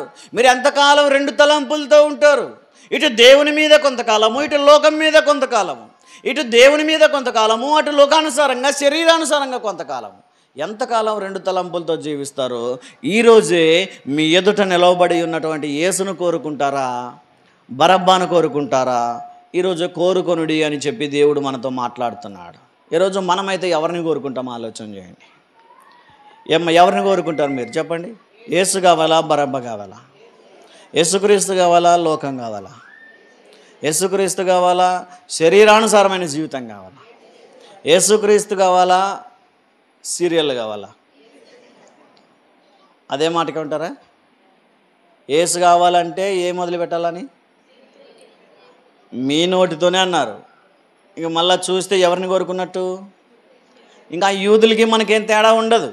ఆ యూదులు కూడా బరబ్బానే కోరుకున్నారు, యేసేం అవసరం లేదన్నారు. ఈరోజు మనం కూడా యేసును, లోకమును కోరుకుంటున్నామంటేనే యేసును గడ్డకు పెట్టేసామని, యేసుక్రీస్తు వారిని మాకు అవసరం లేదని చెప్తున్నట్టుగానే ఈరోజు మనం లోకమును ప్రేమించామంటే, లోకములో ఉన్న వాటిని ప్రేమించామంటే మాకు యేసుక్రీస్తు వారు అవసరం లేదు, మాకు లోకమే కావాలని చెప్పినట్టు. ఈరోజు మరి లోకం కావాలా, యేసుక్రీస్తు వారు కావాలో కోరుకోండి. మీ ఎదుటే ఉంచానన్నాడు దేవుడు. ఆ రోజు పొంతి పిలాతు చెప్పినట్టుగానే ఈరోజు ప్రభువైన యేసుక్రీస్తు వారు కూడా మనతో అదే మాట అంటారు. ఇదిగో మీకు నిత్య జీవం కావాలా, మరణం కావాలా? యేసుక్రీస్తు వారు కావాలా, లోకానుసారమైన జీవితం కావాలా? కోరుకోండి అన్నాడు. ఆ రోజు ఇశ్రాయేలు ప్రజలకు కూడా ఆ ప్రశ్న వేశాడు, ఆప్షన్ ఇచ్చాడు దేవుడు. అయితే వారు దేవునికి నచ్చని వాటిని కోరుకున్నారని దేవుని వాక్యం తెలియజేస్తుంది. చూడండి, న్యాయాధిపతుల గ్రంథంలో ఒకసారి 5వ అధ్యాయము 8వ వాక్యం చదవండి. న్యాయాధిపతుల గ్రంథం 5వ అధ్యాయం 8వ వాక్యం. ఇశ్రాయేలీయులు ఎవరిని కోరుకున్నారంట? క్రొత్త దేవతలను. ఎందుకు కొత్త దేవుడు? ఇంకా ఆల్రెడీ ఉన్నాడుగా దేవుడు ఇశ్రాయేలుకు. ఏమో ఇశ్రాయేలుకు అప్పటికి దేవుడు ఉన్నాడా లేదా? ఉన్నాడు. ప్రభు అయిన యెహోవా వారికి దేవుడుగా ఉన్నాడు. ఇదిగో వీరు నా ప్రజలు అని చెప్పినటువంటి దేవుడు వారికి ఉన్నాడు. దేవుడు వారికి దేవుడుగా ఉంటూ వారిని నడిపిస్తూ, వారిని కాపాడుతూ, రక్షిస్తూ ఉంటుండగా పైగా ఈ దేవుడు మాకు చాలదన్నట్టు ఎవరిని కోరుకున్నారంట? ఇతర దేవతలను, కొత్త దేవతలను కోరుకున్నారు. ఇంకా ఈ దేవుడు మాకు అవసరం లేదు, మా కొత్త దేవుళ్ళు కావాలనుకున్నారంట. అయితే క్రొత్త దేవుళ్ళను కోరుకున్నందుకు ఏం జరిగింది? కింద యుద్ధములు వారి ఎక్కడికి వచ్చాయంటే యుద్ధములు ద్వారముల యుద్ధకి. అమ్మ వింటున్నారా వెనకున్న వాళ్ళు? ఈ ఒక్క మాట జాగ్రత్తగా వినండి. దేవునిని కాదని క్రొత్త దేవతలను కోరుకున్నందుకు ఏమొచ్చిందంట ఇంటికి? యుద్ధములు వారి ద్వారముల దగ్గరకు వచ్చాయంట.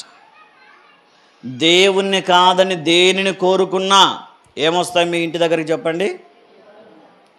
సమస్య రూపంలోనైనా, అనారోగ్యం రూపంలోనైనా, కష్టం రూపంలోనైనా, ఇరుకు, ఇబ్బందులు, అవమానాలు, కష్ట నష్టాలు మీ ఇంటి ద్వారము దగ్గరకు వచ్చాయంటే కారణం ఏంటని? మీరు దేవునిని కాదని లోకమును కోరుకున్నారని. ఈరోజు దేవునిని కోరుకుంటారో లోకమును కోరుకుంటారో మీ ఇష్టం అంటుంది దేవుని వాక్యం. అయితే లోకమును కోరుకుంటే ఏమొచ్చేస్తాయి ఇంటి దగ్గరకు? యుద్ధములే. దేవునిని కాదని లోకమును కోరుకున్న వారి ద్వారముల దగ్గరకు వచ్చేసేయండి యుద్ధాలు. బయటికి వెళ్తే యుద్ధం ఎదుర్కోవాల్సిందే. బయటికి వెళ్తే శత్రువులు ఉన్నారు, బయటికి వెళ్తే అనారోగ్యమే. ఎందుకు వచ్చింది వారికి ఆ పరిస్థితి అంటే దేవునిని కాదని కొత్త దేవతలను కోరుకున్నందుకు. ఈరోజు మనకు కూడా ఎందుకు ఆ సమస్యలు, ఎందుకు ఆ కష్టాలు, ఎందుకు ఇన్ని ఇరుకులు, ఇబ్బందులు మన జీవితాల్లో అంటే మనం కూడా దేవునిని కాదని లోకమును కోరుకుంటున్నాం గనక. అందుకే యుద్ధాలు మన ఇంటి దగ్గరకు వచ్చాయి. అయితే లోకమును కాదనుకుని దేవుణ్ణి కోరుకుని చూడండి, దేవుడు ఏమంటాడు తెలుసా? 91వ కీర్తన పోయిన వారం చదువుకున్నాం కదా, ఏ అపాయము, ఏ తెగులును నీ గుడారమును సమీపించదు అంటాడు దేవుడు. హల్లెలూయా, హల్లెలూయా, హల్లెలూయా. దేవునిని కోరుకున్న వారి ఇంటి దగ్గరికి ఏది రాదు. దేవునిని కాదని లోకమును కోరుకున్న వారి ద్వారముల దగ్గరికి ఏమొచ్చేస్తాయంట? లోకములో ఉన్న ప్రతి శాపము వచ్చేస్తుంది. ఈరోజు దేవుని కోరుకుంటున్నావా, లోకమును కోరుకుంటున్నావా? ఆలోచన చేయండి. అందుకే ఇశ్రాయేలు ప్రజలు ప్రార్థన చేస్తే దేవుడు వినలేదు. ఎందుకంటే దెబోరా నిలబడి చెప్పినట్టుగా దెబోరా పాట పాడుతుంది. దెబోరా పాడినటువంటి పాట అది. ఆమె పాట పాడుతూ, ప్రవక్తిని పాట పాడుతూ అంటుంది, ఇదిగో ఇశ్రాయేలు క్రొత్త దేవతలను కోరుకొనిరి అంటుంది. అందుకే ఆ తర్వాత ఇశ్రాయేలు అందరూ వచ్చి, ప్రభువా మేము పాపం చేసాం, ప్రభువా మమ్మల్ని క్షమించు అంటుంటే కూడా మీరెవరో నాకు తెలియదు అన్నాడంట దేవుడు. ఏమన్నాడు? ఈరోజు మనం ప్రార్థన చేస్తే దేవుడు మనల్ని ఏమంటాడు? మీరెవరో నాకు తెలీదు, మీరు లోకమును కోరుకున్నారు కనుక మీకు నాకు సంబంధం లేదంటాడు దేవుడు. పైగా దేవుడు వారిని కొంత అపహాస్యం చేశాడు. అక్కడే న్యాయాధిపతుల గ్రంథంలోనే 10వ అధ్యాయం 17వ వాక్యం చదవండి ఒకసారి. 10వ అధ్యాయము 17వ వాక్యం. అయితే మీరు నన్ను విసర్జించి అన్యదేవతలను పూజించితిరి గనుక నేను ఇకను మిమ్మను రక్షింపను. పోయి మీరు కోరుకొనిన దేవతలకు మొర్ర పెట్టుకొనుడి, మీ శ్రమకాలమున అవి మిమ్మను రక్షించునేమో అని ఇశ్రాయేలుతో సెలవిచ్చెను. ఇశ్రాయేలులందరూ దేవుని దగ్గరకు వచ్చి ప్రార్థన చేస్తూ ఉంటే ఏమన్నాడంట దేవుడు? మీ ప్రార్థన నేను వినను. కారణం ఏంటంటే మీరు నన్ను విసర్జించారు, మీరు నన్ను కాదనుకున్నారు, మీరు నన్ను అవసరం లేదనుకున్నారు, మీరు లోకమే కావాలి, లోకానుసారమైన జీవితమే కావాలనుకున్నారు కనుక నేను మిమ్మల్ని రక్షించను, మీ ప్రార్థన నేను వినను అంటాడు. మరి ఎక్కడికి వెళ్ళి చెప్పుకోవాలంట? అమ్మా వినండి, ముగిస్తాను వినండి. ఇప్పుడు నేను ఎవరికైనా మేలు చేస్తున్నాను అనుకోండి, ఎంత ప్రేమించి మేలు చేసినటువంటి వ్యక్తి నా మాట వినకుండా వెళ్ళి ఇతరుల మాట విన్నారు, ఏదో అవసరం వచ్చినప్పుడు వాళ్ళ మాట విన్నారు, నా మాట తీసేసి వాళ్ళ మాట విన్నారు అనుకోండి, మరలా ఏదో అవసరం పడి నా దగ్గరకు వచ్చినప్పుడు నేనేమంటాను? నువ్వు ఎవరి దగ్గరికి వెళ్ళావో మీరు కూడా అట్లానే కదా. ఏమో మీరు అట్లా కదా? ఇప్పుడు బాగొచ్చేపో నా వద్దకి అంటారు, బాగొచ్చేపో ఇప్పుడు నా వద్దకి, ఆపొద్దు ఏమైంది నీ బుద్ధి అంటారు, అంతేనా? ఆ రోజు రావాల్సింది ఆ రోజు ఎందుకు రాలేదు? ఆ రోజు వాళ్ళు అవసరమయ్యారు, అక్కడికి వెళ్ళావు కనుక ఇప్పుడు కూడా అక్కడికే వెళ్ళు అని మనం ఎట్లాగంటామో దేవుడు కూడా ఏమంటాడంట? మీరు నన్ను విసర్జించారు కనుక నా వద్ద కాదు, నా దగ్గర కాదు మీరు చెప్పుకోవాల్సింది ఎక్కడ? మీరు నమ్ముకొనిన దేవతలు. మీరు ఎవరినైతే నమ్ముకున్నారో, ఏ మనుషుల మీద అయితే ఆధారపడ్డారో ఆ మనుషుల దగ్గరికి వెళ్ళండి అంటాడు దేవుడు. దేవుని మీద ఆధారపడకుండా, దేవుని నమ్ముకోకుండా, లోకాను ప్రేమించి లోకానుసారంగా జీవిస్తే కనుక మన ఆపదలలో ఏమంటాడు దేవుడు? మీరు ఎవరో నాకు తెలీదు, మీరు ఎక్కడికి వెళ్ళాలా? అందుకే ఏలియా భక్తుడు కూడా అంటాడు కదా, ఎగతాళి చేస్తాడు. ఏమని? 1 రాజులు 18 చదవద్దండి, వినండి. ఏమంటాడు? ఏమని ఎగతాళి చేస్తాడు? ఆ సందర్భం గుర్తుందా? పోనీ 2 ఎద్దులు తీసుకుని వధించి బలిపీఠం మీద పెట్టి నేను నా దేవునికి ప్రార్థన చేస్తాను, మీరు మీ దేవతకు ప్రార్థన చేయండి అని వారి దగ్గర ఒక తీర్మానం తీసుకొని అక్కడ ప్రార్థన చేస్తూ ఉన్నారు. బయలు దేవతలకు బయలు ప్రవక్తలందరూ ప్రార్థన చేస్తుంటే ఏమని ఎగతాళి చేస్తాడు ఆయన? మీకు గుర్తు లేదని నాకు అర్థమైంది. టైం ఎక్కువైంది కదా సార్, ముగియమని ఎదురు చూస్తున్నారు, అంతేనా? వినండి, ఆయన ఏమంటాడంటే గట్టిగా ప్రార్థన చేయండి, మీ దేవునికి వినిపించదు, మీ దేవునికి చెవుడు ఉందేమో అంటాడు. ఏముందంట? మీరు నిజమైన దేవుని నమ్ముకోకుండా ఆ దేవుళ్ళ మీద ఆధారపడ్డారు కనుక ఆ దేవునికి ఒకవేళ చెవుడు ఉందేమో గట్టిగా వినండి అంటాడు. గట్టిగా ప్రార్థన చేయండి వినపడుతుందేమో అంటాడు. ఒకవేళ మీరు ప్రార్థన చేసే దేవుడు పడుకున్నాడేమో, లేపాలేమో మీరే ప్రార్థన చేసి. ఏం చేయాలంట? ప్రార్థన చేసి అన్య దేవతలను ప్రార్థన చేసి లేపాలంట. ఆయన అంటాడు, ఇదిగో వాడు నిద్రిస్తున్నాడేమో, మీరు అతన్ని లేపవలసి ఉందేమో. అందుకే ప్రతి గుడి దగ్గర ఏముంటుంది చెప్పండి? మొదట ఒక గంట ఉంటుంది. చూసారా? ఏముంటుందమ్మా? గుడికి ముందే ఉంటుంది. పోయిన వెంటనే ఫస్ట్ చేసే పని ఏమి? దేనికోసం? అర్థమైందా మీకు ఈరోజు? అంటే దేవుడు పడుకున్నాడో, ఎక్కడున్నాడో, ఏం పనిలో ఉన్నాడో. ఇప్పుడు ఏం చేయాలంటే వీళ్ళు వెళ్ళి గంట కొట్టి ఫస్ట్ ఆయన లేపాలంట. ఆ తర్వాత వీళ్ళు చెప్పుకోవాలి బాధలు. కానీ మన దగ్గర ఏం గంటలు లేవు. ఉన్నాయా? మన దేవుని దగ్గర ఏమైనా గంటలు ఉన్నాయా? గంటలు ఉండవు మన దగ్గర. నీ హృదయంలో దేవుని తలుచుకున్న ప్రత్యక్షమవుతాడు దేవుడు. మన దేవుడు ఎంత గొప్పవాడంటే నీ హృదయంలో తలంపు పుట్టక మునిపే దేవునికి తెలుసంట. అందుకే నీవు నమ్మినటువంటి దేవునిని కాక ఆయనను విసర్జించి లోకమును కోరుకుంటే మన పరిస్థితి కూడా గంట కొట్టే పరిస్థితే. గంట కొట్టి లేపాల్సిందే లోకానుసారంగా జీవిస్తే. ఈరోజు ఆలోచన చేయండి, మన ఎదుట దేవుడు 3 సంగతులు పెట్టాడు. చెప్తారా? మొదటిది దీవెన, శాపము. దేన్ని కోరుకుందాం? రెండవదిగా జీవము, మరణము. దేన్ని కోరుకుందాం? మూడవదిగా యేసుక్రీస్తు వారు, లోకము. దేన్ని కోరుకుందాం? యేసుక్రీస్తు వారిని కోరుకుందాం. దేవుడిచ్చే దీవెనను కోరుకుందాం. దేవుడిచ్చేటువంటి దీవెన, దేవుడిచ్చేటువంటి జీవము, దేవుడిచ్చేటువంటి ఆశీర్వాదమును కోరుకోవాలంటే దేవుడు చెప్పినట్టుగా జీవించాలా. లోకమును అసహించుకోవాలా. లోకమునకు వేరై జీవించమని దేవుని వాక్యం తెలియజేస్తుంది. కాబట్టి దేవుడు ఇశ్రాయేలు మీద ఎందుకంత బాధపడ్డాడు అంటే యెషయా గ్రంథం ఆఖరి అధ్యాయంలో మనం ఆ మాట చదువుతాం చూడండి. 66వ అధ్యాయము 4వ వచనం చదవండి ఒకసారి.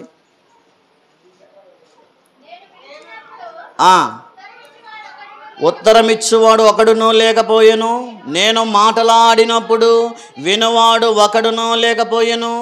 నా దృష్టికి చెడ్డదానిని చేసిరి, నాకిష్టము కాని దానిని కోరుకొనిరి. దేవుడు అంటూ ఉన్నాడు, ఇదిగో నా దృష్టికి చెడ్డదాన్ని మీరు కోరుకున్నారు, నాకు ఇష్టం లేని దాన్ని కోరుకున్నారు.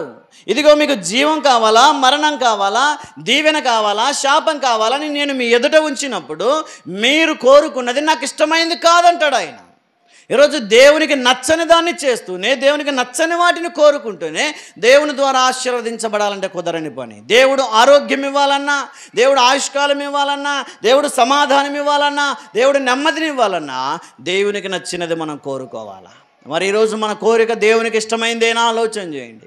దేవునికి నచ్చినట్టుగానే మనం జీవిస్తున్నామా? ఒకసారి ఆలోచన చేయండి. దేవునికి నచ్చకుండా జీవించి దేవునికి అయిష్టమైన వాటిని కోరుకొని దేవుని ద్వారా ఆశీర్వదించబడాలంటే అది కుదరని పని. మరి మనం కోరుకున్నవన్నీ జరగాలంటే ఏం చేయాలా? దేవునికి నచ్చిన వాటిని కోరుకోవాలా. దేవునికి ఇష్టమైన వాటిని కోరుకోవాలని దేవుని వాక్యం తెలియజేస్తుంది. ఆఖరి వచనాన్ని చూసి మనం ముగించుకున్న కీర్తనల గ్రంథము 12వ కీర్తన ఒకసారి చూడండి. 12వ కీర్తన 5వ వాక్యంలో దేవుడు మనతో ఒక చక్కటి మాటను సెలవిస్తుంటున్నాడు. చూడండి 12వ కీర్తన 5వ వాక్యం. బాధపడువారికి చేయబడిన బలత్కారమును బట్టి, దరిద్రుల నిట్టూర్పులను బట్టి నేనిప్పుడే లేచెదను. రక్షణను కోరుకుని వారికి నేను రక్షణను కలుగజేసేదను. హల్లెలూయా, హల్లెలూయా. నీవు రక్షణను కోరుకుంటే దేవుడు రక్షణ ఇస్తాడు. నీవు ఆరోగ్యమును కోరుకుంటే దేవుడు ఆరోగ్యం ఇస్తాడు. నువ్వు ఆయుష్కాలాన్ని కోరుకుంటే దేవుడు ఆయుష్కాలం ఇస్తాడు. దేవుడు సమాధానం కోరుకుంటే సమాధానం ఇస్తాడు. నెమ్మదిని కోరుకుంటే నెమ్మదిని ఇస్తాడు. కానీ నువ్వు కోరుకుంటున్నది దేవునికి ఇష్టమైందో కాదో ఒకసారి ఆలోచన చేయండి. మనం కోరుకున్న కోరికలన్నీ దేవునికి నచ్చుతున్నవేనా, దేవునికి ఇష్టమైనవేనా ఆలోచన చేయండి. అందుకే ఇశ్రాయేలీయులను గురించి దేవుని వాక్యం చెప్పింది, వారు నాకు ఇష్టము కాని దానిని కోరుకున్నారు, అందుకే వారు శ్రమల పాలైపోయారు. ఈరోజు నీవు నేను కూడా దేవునికి నచ్చని వాటిని కోరుకుంటున్నామేమో. ఇదిగో దీవించబడండి అని దేవుడు మన ఎదుట దీవెన ఉంచినా సరే ఇంకా శాపమునే కోరుకుంటున్నాం. ఇదిగో జీవించండి అని చెప్పి దేవుడు జీవమునిచ్చినా సరే ఇంకా మరణమునే కోరుకుంటున్నాం. యేసుక్రీస్తు వారి అనే రక్షణను మనకు అనుగ్రహిస్తే ఇంకా లోకమును కోరుకుంటున్నామేమో. ఈరోజు ఆలోచన చేయండి. వాటన్నింటిని విడిచిపెట్టి, లోకమును విడిచిపెట్టి, శాపమును విడిచిపెట్టి, మరణము విడిచిపెట్టి, లోకానుసారమైన ప్రతి శరీర సంబంధమైన ఆలోచనల కోరికలను విడిచిపెట్టి దేవుని కోరుకుంటే దేవుడు ఏమంటాడు? నీవు కోరుకొనిన దాన్ని నేను నీకు ఇస్తానంటాడు. ఈరోజు నీ ఇంటిలో ఏ అక్కర ఉందో, ఏ ఆపద ఉందో, ఏ సమస్య ఉందో, ఎటువంటి కలవరం ఉందో, ఈరోజు నువ్వు కోరుకో. ప్రభువా నా కుటుంబంలో సమాధానం కావాలని, నెమ్మది కావాలని కోరుకో. దేవుడు అంటాడు, రక్షణను కోరుకుని వారికి రక్షణను ఇస్తానంటాడు. ఆ రక్షణ ప్లేస్లో నీకు అవసరమైనది పెట్టుకో. జీవం కావాలా? జీవమును కోరుకుని వారికి జీవమును ఇస్తానంటాడు. సమాధానము లేదా? సమాధానం కోరుకుని వారికి సమాధానం ఇస్తానంటాడు. మన దేవుడు చాలా గొప్ప దేవుడు. మనం ఏం కోరుకుని ఇస్తాడు. కనాను స్త్రీతో అన్నాడు మొదట్లో, నీవు కోరినట్టే నీకు అవునుగాక అన్నాడు. ఈరోజు కూడా మనం కూడా దేవునికి నచ్చినవి కోరుకుంటే దేవుడు మనకు అనుగ్రహిస్తాడు. దేవునికి నచ్చని వాటిని కోరుకుంటే దేవునికి దూరం అయిపోయి, శాపగ్రస్తులమైపోయి, పాపము స్థితిలో, మరణమైన నిర్జీవమైన స్థితిలో ఉంటామని దేవుని వాక్యం తెలియజేస్తుంది. కాబట్టి ఈరోజే మన హృదయాలను పరీక్షించుకుందాం, మన మనసును పరీక్షించుకుందాం. ఒకవేళ శాపమును కోరుకుంటున్నామేమో, ఇన్ని రోజులు మరణమును కోరుకుంటున్నామేమో, ఇన్ని రోజులు లోకమును కోరుకున్నామేమో, ఇకనైనా దీవెనను, జీవమును ప్రభువైన యేసుక్రీస్తు వారిని కోరుకునే ప్రయత్నం చేద్దాం. కళ్ళు మూసుకునండి, ప్రార్థన చేద్దాం. శాపమును కోరుకొని శాపములో పడి పతనమైపోతున్నావేమో, ఇకనైనా ప్రభువా నన్ను దీవించు ప్రభువా అని నీ ఎదుట ఉన్న దీవెనను కోరుకునే ప్రయత్నం చేయండి. ఒకవేళ నిర్జీవమైన స్థితిలో పేరుకు మాత్రమే బ్రతికున్నాను అనే స్థితిలో ఉన్నావేమో, దేవునికి దూరంగా జీవిస్తూ నిర్జీవమైన స్థితిలో సార్దీసు సంఘం వలె ఉన్నావేమో, ఈరోజే మనం కూడా జీవమును కోరుకునే ప్రయత్నం చేద్దాం. మన ఎదుట కూడా ప్రభువైన యేసుక్రీస్తు వారు, బరబ్బ లాంటి లోకము, 2 ఆప్షన్స్ మన ఎదుట కూడా ఉన్నాయి. మరి లోకమును కోరుకుంటావా, యేసుక్రీస్తు వారిని కోరుకుంటావా?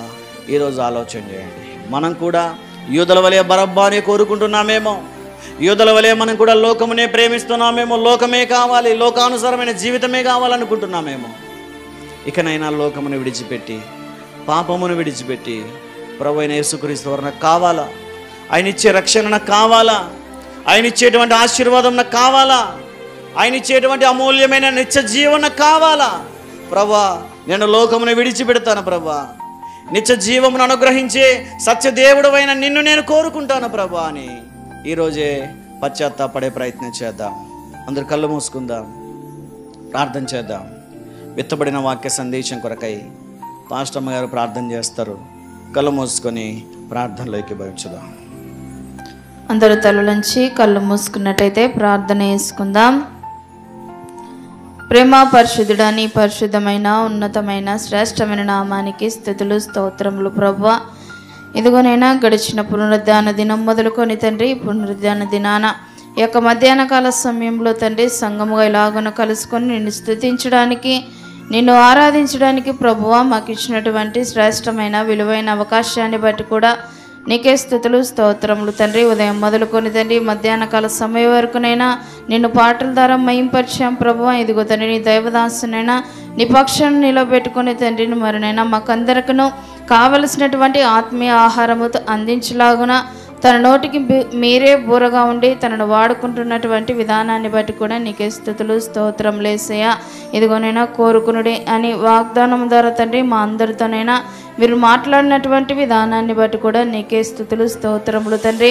ఇదిగోనైనా మేము వేటిని కోరుకుంటున్నామో యేసయ్య, ఒక్కసారి తండ్రి మమ్మల్ని మేమేనైనా పరీక్షించుకొనులాగున పరిశోధించుకొనులాగున సహాయమును దయచేయమని కూడా ప్రార్థిస్తూ ఉంటున్నాను తండ్రి. వాక్యాన్ని విన్నటువంటి వారందరి హృదయాలలో తండ్రి మరినైనా వేటిని కోరుకోవాలో తండ్రి వారికి నైనా మంచి జ్ఞానమును జ్ఞాపక శక్తిని కూడా మీరు అనుగ్రహించమని కూడా ప్రార్థిస్తూ ఉంటున్నాను తండ్రి. అదేవిధంగానైనా మైక్ శబ్దం ద్వారా తండ్రి ఎందరైతే వాక్యాన్ని విన్నారో యేసయ్య వారందరి హృదయాల్లో కూడా చేర్చుకోవడానికి, భద్రపరచుకోవడానికి, వాక్యానుసారంగా కూడా నేను జీవించడానికి సహాయం దయచేయమని ముందున్న కార్యక్రమం అంతటి ద్వారా నీ నామానికి మాత్రమే మహిమ తెచ్చుకున్నామని ఈ కొద్ది ప్రార్థన నజుడైన యేసుక్రీస్తు శ్రేష్టమైన నామాన్ని బట్టి మిక్కిలి వినయముతో అడిగి వేడుకొని పొందుకుంటున్నాము తండ్రి.